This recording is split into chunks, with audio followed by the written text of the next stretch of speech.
Addio ai colori e regole più snelle che portino a una convivenza con il virus, quanto chiede al governo il presidente della regione Fedriga, secondo il quale non ha più senso parlare di zone colorate. Il Green Pass obbligatorio per Piega e Ceretta fa partire le disdette dei clienti. Parrucchieri ed estetiste raccontano il primo giorno con l'obbligo del certificato verde, settore preoccupato per il possibile boom dell'abusivismo. Un automobilista che aveva provocato un incidente dopo aver bevuto è stato condannato dal GUP di Udine anche per calunnia. Aveva detto che la firma sul verbale non era sua, ma è stato smentito. Questa mattina Monfalcone ha accolto gli agenti della polizia locale da tutta la regione per la festa di San Sebastiano. Alle celebrazioni però era assente l'assessore comunale alla sicurezza, privo di Super Green Pass. Pablo Marì è un giocatore dell'Udinese, il difensore arriva in prestito secco dall'Arsenal fino a fine stagione. Al Bruseschi intanto si rivede Pereira che accelera i tempi di recupero.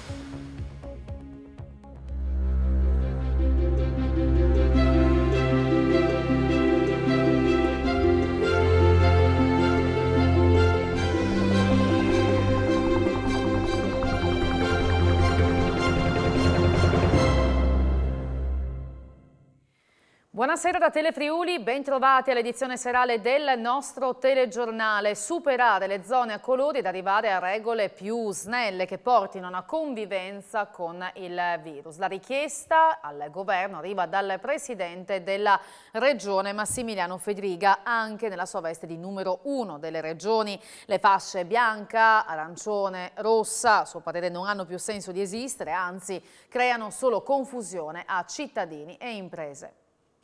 Convivenza con il virus e rapido superamento del sistema delle zone a colori. Sono queste le strade indicate dal governatore del Friuli Venezia Giulia Massimiliano Fedriga, conscio dei pericoli del virus ma altrettanto fermo nel chiedere regole chiare nel giorno in cui il Green Pass servirà per entrare quasi ovunque, alimentari esclusi. È uno strumento in questo momento utile per cercare di ridurre i rischi in un momento di contagi. Penso però che noi dobbiamo guardare in prospettiva verso un ritorno alla normalità, che non vuol dire non usare le protezioni, che non significa non usare le dovute attenzioni, ma vuol dire anche finire, finirla con un'emergenza continua. L'esempio che facciamo, la questione dei colori delle regioni, la questione del tracciamento degli asintomatici che è diventata impossibile, la questione delle quarantene, a prescindere, ecco, penso che su questo sia necessaria una revisione, perché in prospettiva noi dobbiamo sempre più imparare a convivere con il virus e ovviamente a renderlo il più compatibile possibile con la vita dei cittadini.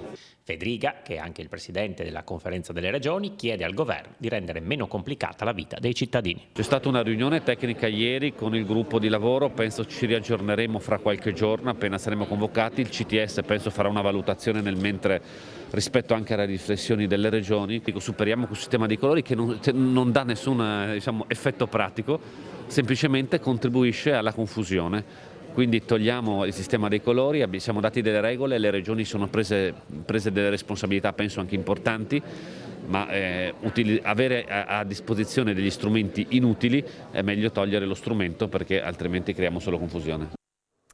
Intanto c'è attesa per il nuovo DPCM, firmato il quale si potrà sapere in quali negozi si potrà entrare dal 1° febbraio senza Green Pass. È scattato oggi l'obbligo di Green Pass per parrucchieri, barbieri ed estetisti, mentre c'è attesa per la firma da parte del Presidente del Consiglio Mario Draghi del nuovo DPCM con l'elenco dei negozi dove a partire dal 1° febbraio si potrà entrare senza esibire la certificazione verde.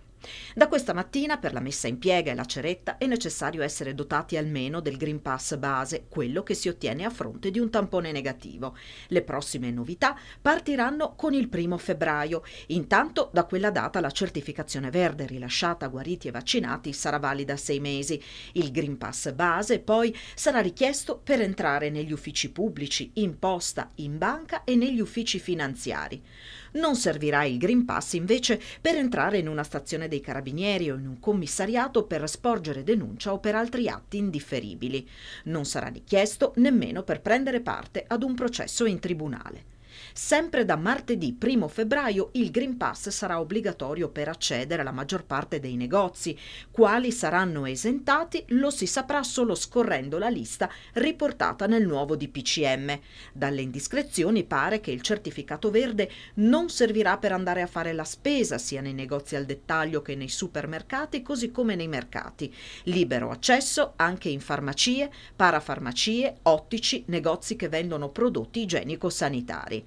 Il Green Pass non sarà chiesto per le edicole all'aperto, cioè i chioschi, servirà invece per i negozi che vendono giornali e per le librerie. Negozi per animali, distributori di carburante, rivendite di prodotti per il riscaldamento saranno accessibili senza certificazione. Il Green Pass base sarà richiesto per i tabaccai.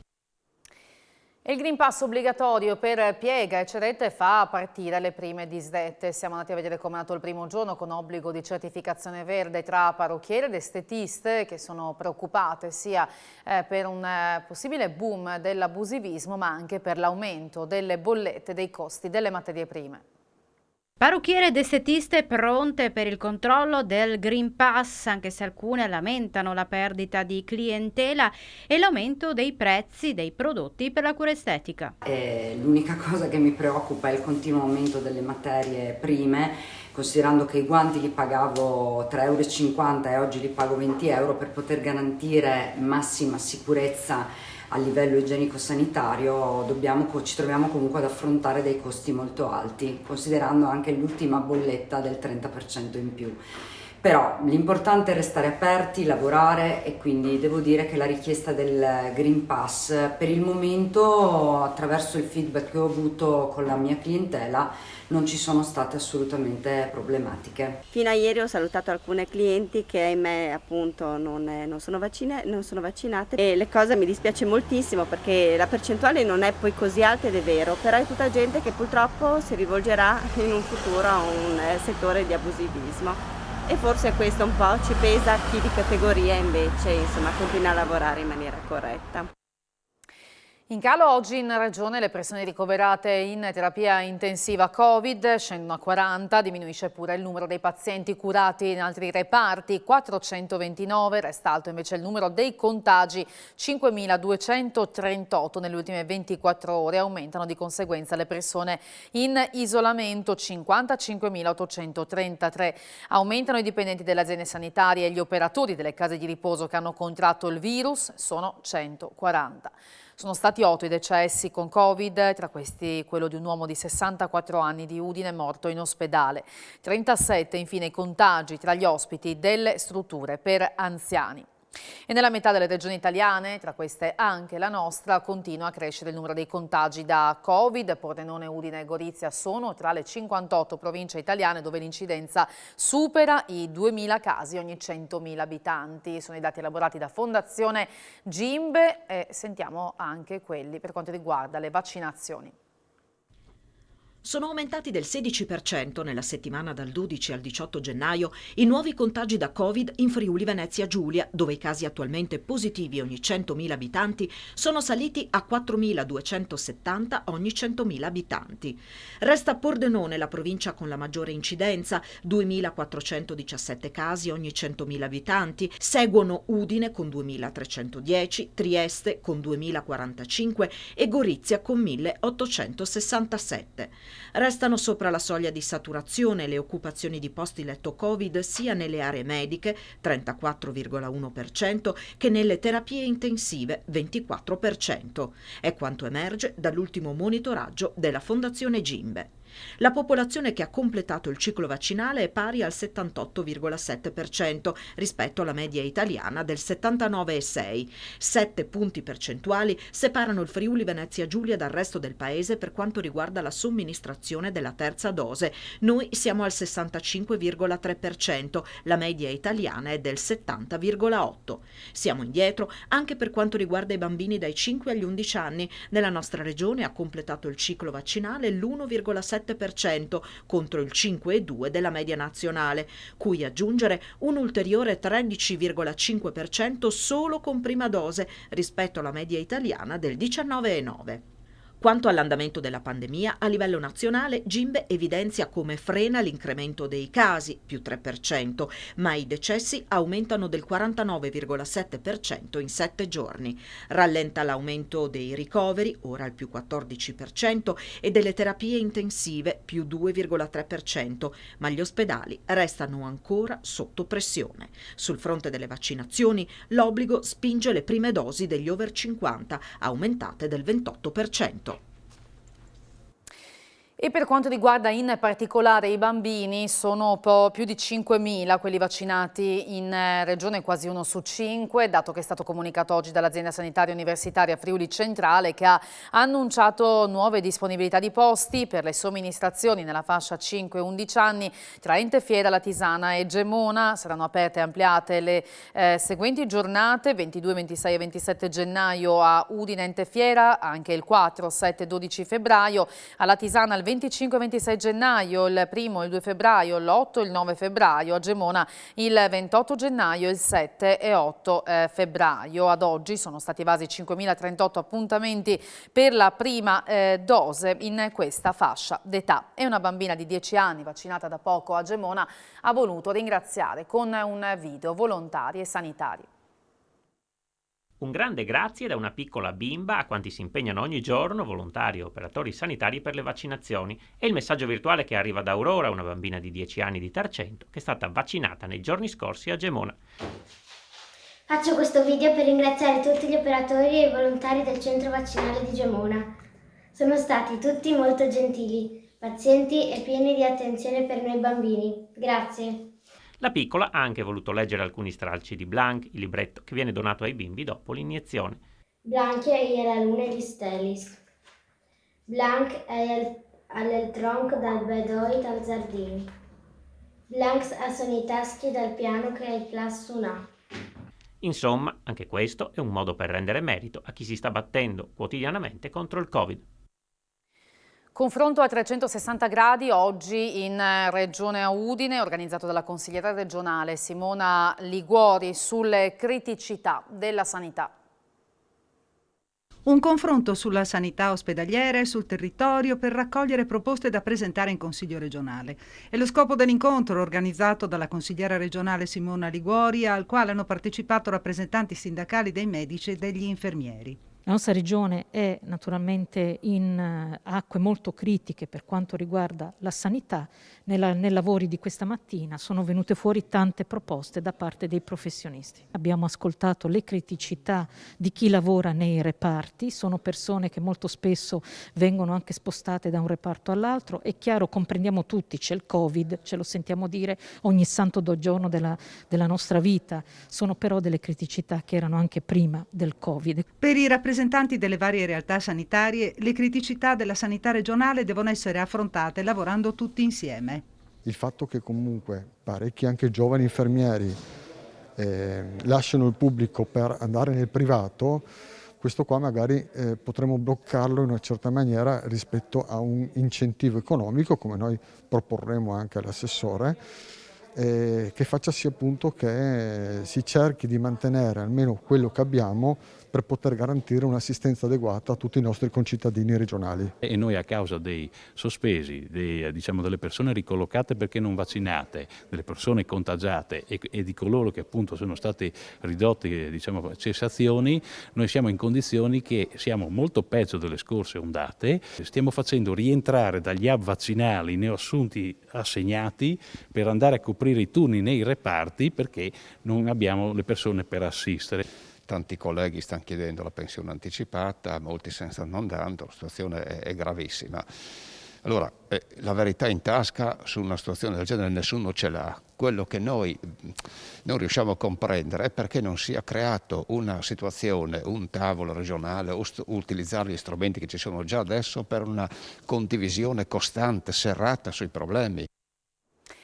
La cronaca è morto perché potrebbe essere arrivato troppo tardi al Burlo Garofalo di Trieste. Un neonato è stato soccorso dall'ospedale dopo un parto in casa. I suoi organi erano però troppo compromessi e non ce l'ha fatta. Quanto trapela, la famiglia di origine straniera si era rivolta ad un'ostetrica professionista per un parto in casa nell'immediata periferia cittadina. Qualcosa però non ha funzionato e sono stati allertati i soccorsi. Il 118 ha portato il neonato al Burlo, è stata aperta un'indagine per capire, la magistratura potrebbe, aprire un'indagine per capire che cosa sia effettivamente successo. Robert Trajković è morto per asfissia da strangolamento procurata con il laccio che è stato sequestrato. A stabilire l'autopsia effettuata ieri dal medico legale Fulvio Costantinides. Il referto autoptico verrà depositato entro 60 giorni, esame che è stato eseguito alla presenza del dottor Barisani, nominato consulente di parte dalla difesa della giovane coinvolta nella vicenda indagata per favoreggiamento personale con riferimento alle dichiarazioni da lei rese sulla presunta scomparsa della vittima. Intanto prosegue l'attività di indagine con la direzione e il coordinamento del sostituto procuratore Lucia Baldovin. La procura fa sapere che le acquisizioni investigative finora effettuate hanno portato ad appurare che l'omicidio è stato materialmente commesso da una sola persona. 262 grammi di cocaina suddivisi in 3 involucri avvolti con nastro da imballaggio nascosti nel trolley. Un uomo di 40 anni pregiudicato è arrivato con questo bagaglio alla stazione centrale dei treni di Trieste, bloccato dagli agenti della mobile, è stato portato in carcere a Udine. Un operaio di 21 anni di Ragogna, ricoverato in terapia intensiva dopo essere stato schiacciato da un'anta di un container porta rifiuti che si è improvvisamente sganciata. Il grave infortunio sul lavoro si è verificato nel pomeriggio di ieri in un'azienda di Maiano. Le cause sono in corso di accertamento da parte dei tecnici dell'azienda sanitaria. Striscioni di protesta sono apparsi ieri a San Vito al Torre relativi a un progetto di realizzazione di un nuovo raccordo viario in questa zona della Bassa Friulana. Sono stati affissi durante il giorno con il consenso dei proprietari dei terreni lungo la vecchia provinciale 50 e la regionale 252. L'azione del comitato che si oppone alla nuova strada. Sugli striscioni la frase "basta strade inutili, no alla camionabile San Vito Nogaredo al Torre". Per i 15.000 soci prestatori coinvolti nel fallimento di Copca scadrà il 15 febbraio il termine ultimo per presentare domanda di ristoro, termine che vale anche per quelli delle cooperative operaie di Trieste.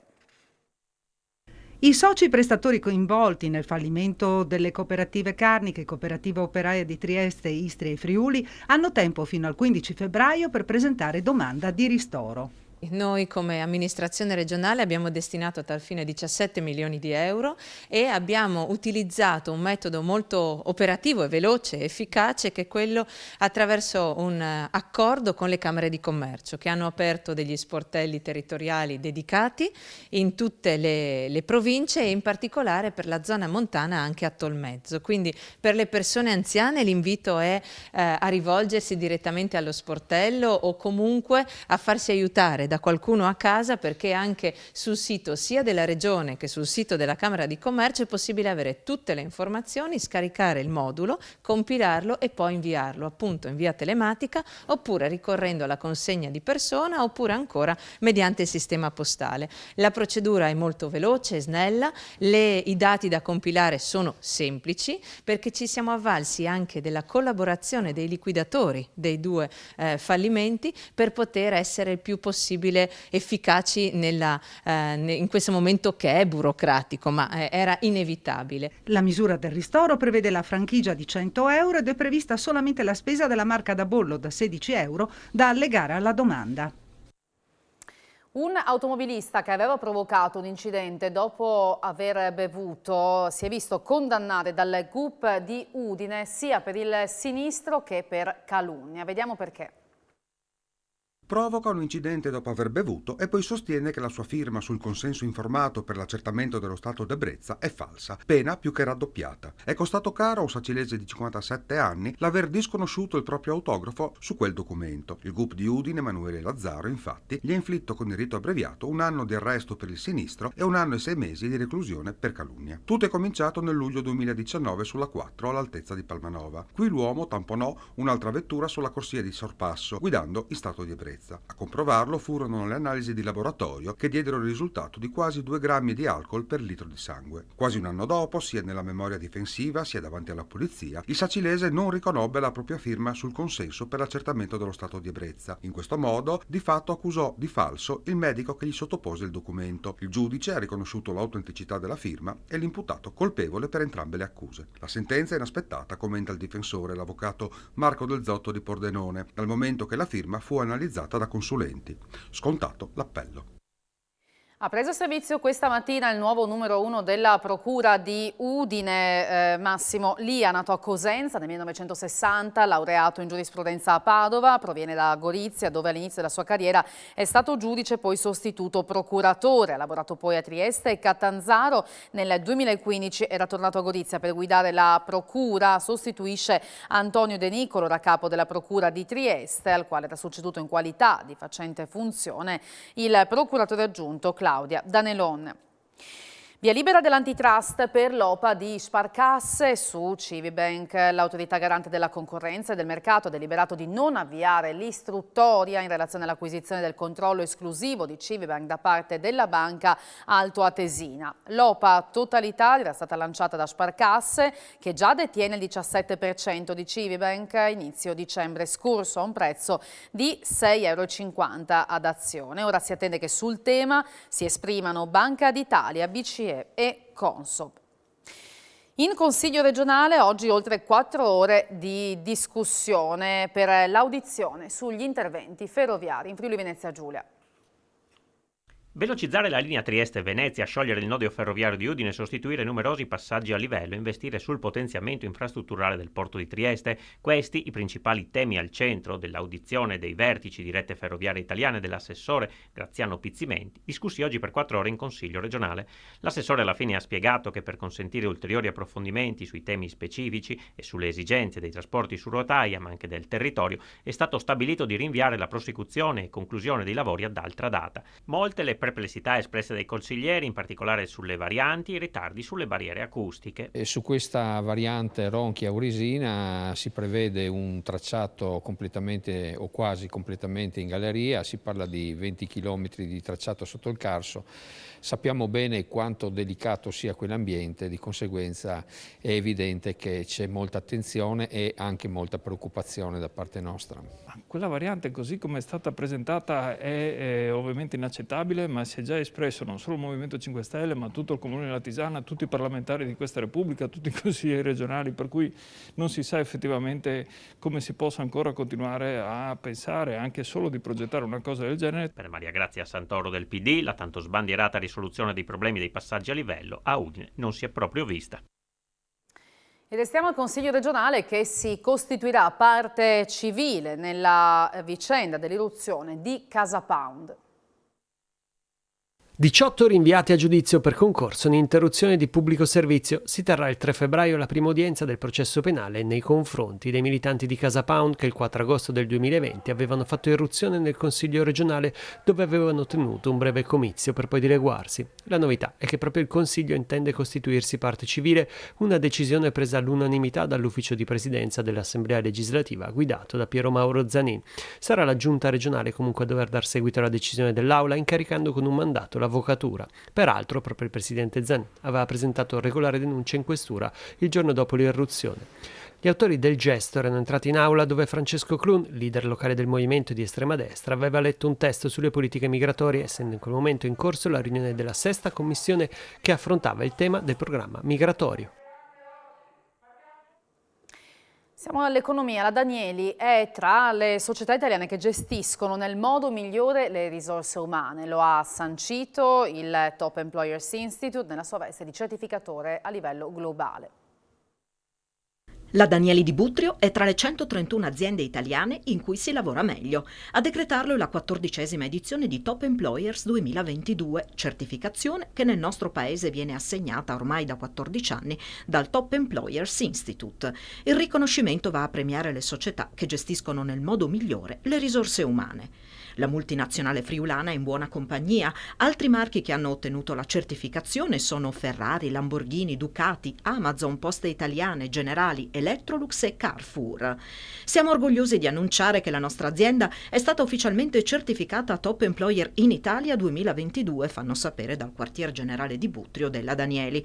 Questa certificazione è il risultato di svariati mesi di analisi e verifica dei nostri sistemi e processi nell'ambito delle risorse umane da parte del Top Employers Institute nella sua veste di certificatore a livello globale. Il riconoscimento, aggiungono in Danieli, testimonia il nostro impegno nella creazione di un ambiente di lavoro innovativo, orientato alla promozione dei valori di crescita personale e professionale e di riconoscimento del merito e delle eccellenze. A Monfalcone oggi in festa la polizia locale da tutta la regione, mancava però l'assessore comunale sprovvisto di Super Green Pass. Monfalcone ha ospitato questa mattina la 13ª edizione della festa regionale della polizia locale. La città dei cantieri ha accolto oltre 80 agenti provenienti da tutto il Friuli Venezia Giulia, un'occasione per fare il bilancio delle attività del corpo durante la pandemia. Come sottolineato dall'assessore regionale alla sicurezza Pierpaolo Roberti, si è fatta invece notare l'assenza del suo omologo comunale Massimo Squini, sprovvisto di Super Green Pass e quindi impossibilitato ad entrare a teatro dove si è svolta la consegna delle benemerenze. Abbiamo tutti una responsabilità collettiva come comunità di uscire insieme da una crisi dalla quale non si esce da soli e ognuno seguendo il proprio pensiero vero, fondato, strampalato che sia.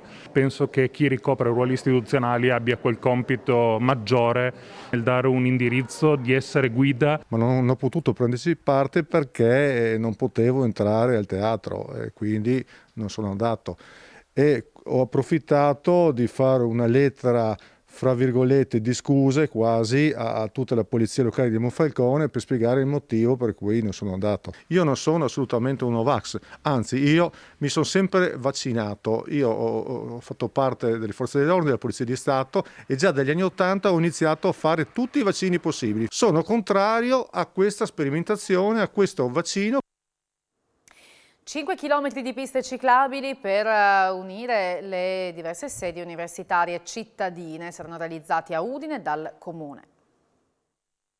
Il Comune di Udine riceverà dal Ministero delle Infrastrutture e della Mobilità Sostenibile 1.400.000 euro per realizzare 5 chilometri di piste ciclabili che serviranno a collegare le sedi universitarie della città. Le nuove infrastrutture si inseriscono nel biciplan del capoluogo friulano, che punta a creare una rete integrata di percorsi dedicati a chi usa le due ruote. Sono soldi che fanno parte di questa massa di denaro che il governo sta distribuendo ai comuni, 1.400.000 per noi, siamo sede universitaria, dobbiamo realizzare delle piste ciclabili che collegano in pratica i siti dove gli studenti frequentano i vari corsi. Abbiamo tempo 4 anni, fino al 2026, per fare le opere. È una bella notizia che premia Udine. Siccome qualcuno pensa che questa città non abbia avuto dei finanziamenti da Roma sul PNRR, io dico che questi sono altri 1,4 milioni dopo i 15 milioni che abbiamo avuto per il recupero del quartiere di San Domenico. È ufficiale l'arrivo di Pablo Mari in prestito secco dall'Arsenal. Oggi la presentazione del nuovo difensore bianconero, ne parliamo tra poco a Sport FVG. Spazio anche al ciclocross con il buiese Davide Toneati che si prepara ai mondiali, ma anche al basket. A seguire poi le previsioni del tempo. Grazie per aver seguito il nostro telegiornale, buon proseguimento di serata, arrivederci.